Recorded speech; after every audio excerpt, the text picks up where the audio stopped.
there is one song that put a smile on my face, and forget about the Carolina Panthers momentarily. It was DeBarge, All This Love. Gotta check it out. It's one of those 1980s songs, and it's awesome if you're a music fan, let alone an R&B fan.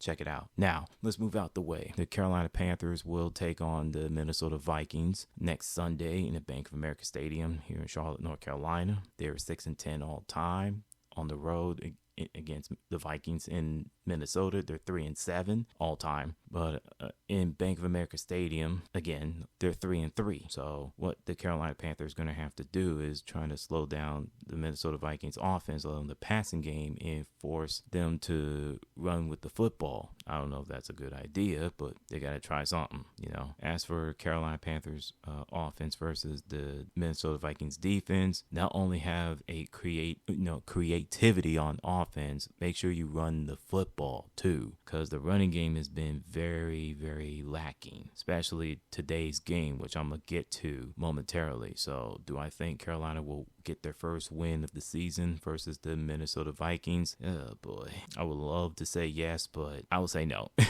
And let's keep it moving. Now, speaking of today's game, yes, they squared off against the Seattle Seahawks, and unfortunately they lost 37-27, the final score.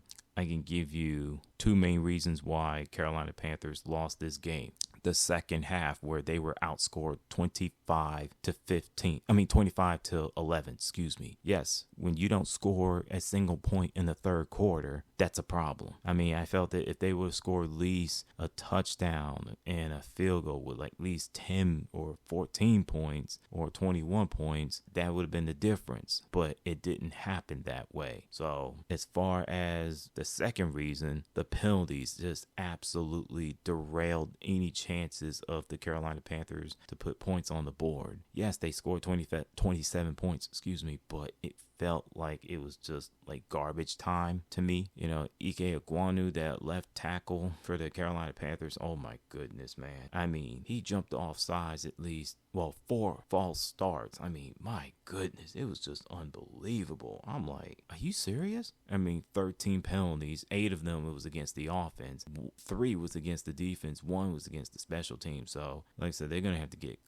clean all that up if they're gonna have any chance of winning football games. So, yeah, and I don't want to get into the play calling or the lack thereof, because there are a lot of Panther fans, especially on Twitter or Facebook, Instagram, Twitch, Kick, YouTube, have talked about this game enough. So as for the Seattle Seahawks, they did what they're supposed to do. They got their win, and they're going to be playing Monday Night Football next week against the New York Giants. So good luck to your team in the rest of the season. And with that in mind, I'm out. I'm going to bed. What's your thoughts on the Minnesota Vikings next game and yesterday's game on the road against the Seattle Seahawks? And yes, the 12th man, the Seattle Seahawks crowd, the fan base, played a major role for those penalties. They did. So salute. Going to bed. Check y'all later.